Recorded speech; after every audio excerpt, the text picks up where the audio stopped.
We are learning more about the second Trump assassination attempt and the accused gunman, Ryan Wesley Routh, and what inspired the 58-year-old to target Trump. The suspect has a history of posting anti-Trump rhetoric, much of it mirroring Democrat talking points. The New York Post reports Routh has repeatedly railed against Trump on social media and posted about his alleged threats to democracy. And yes, that echoes precisely what we hear from Democrats, including Vice President Kamala Harris and President Joe Biden.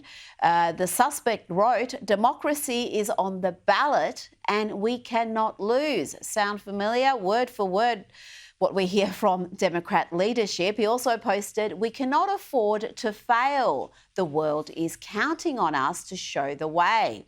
And after the July assassination attempt at a Trump rally in Pennsylvania, he posted this to Joe Biden and Kamala Harris.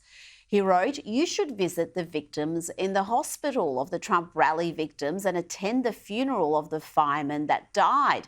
Trump certainly never would show the world what real leaders do." Let's cross now to Florida to speak to Newsweek's senior editor-at-large and senior counsel for the Article 3 project, Josh Hammer. Josh, what more can you tell us about the suspect and how he managed to come so close to President Trump with an AK-47 style rifle? Rita, unfortunately, I do not have any good answers to the second question. I mean, what I can say, which I can conclude pretty close to West Palm Beach. I live about an hour from there, and I'm sure that you can conclude as well, living halfway around the world.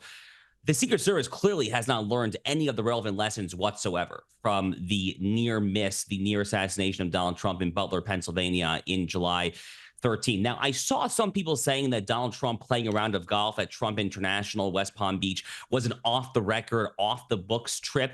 I'm sorry, that is ludicrous. It doesn't matter whether it was on the record or off the record. Donald Trump spends the vast majority of his time in Palm Beach, Florida. And when he's not at Mar-a-Lago, he's probably and usually golfing at that very golf club. It's 10 minutes from Mar-a-Lago. It's his home club. It is inexcusable for this to have possibly happened there. As far as the nature of the suspect himself, I think the social media track record, unfortunately, speaks for itself. This was actually a pretty known guy. The New York Times and Semaphore, two very well-known outlets in the U.S., both interviewed him. In fact, last year, he was on Fed's radar because he was traveling to Ukraine, trying to recruit Afghans fleeing the Taliban, trying to launder them through Iran to get to Ukraine to fight the Russians. He was extraordinarily zealous, unusually so, you might say, for the Ukrainian cause. But he was on the radar of law enforcement because he has two prior federal convictions as well, including for one gun charge back in 2002 in North Carolina when he was illegally owning a fully automatic weapon in violation of a Prohibition-era statute from the 1930s. To say this is inexcusable, Rita, I think would be an understatement. It's disgusting. I'm appalled. Thank God Donald Trump is safe. And almost miraculous again. He's been very lucky twice, this time around just because a Secret Service agent spotted the rifle. And you would think that would be a very eagle-eyed individual indeed in a golf course to spot that rifle and to take immediate action. Josh, last night I detailed some of the frankly reprehensible media coverage seeking to essentially blame Trump for the attempts on his life. That has continued. Have a look at this from The Atlantic, saying no other president has used an assassination attempt to inflame American politics the way Donald Trump does. Tom Nichols really does find new ways to humiliate himself. And here is Politico's headline, focusing on Republicans being outraged by an assassination attempt and blaming them for partisan finger-pointing.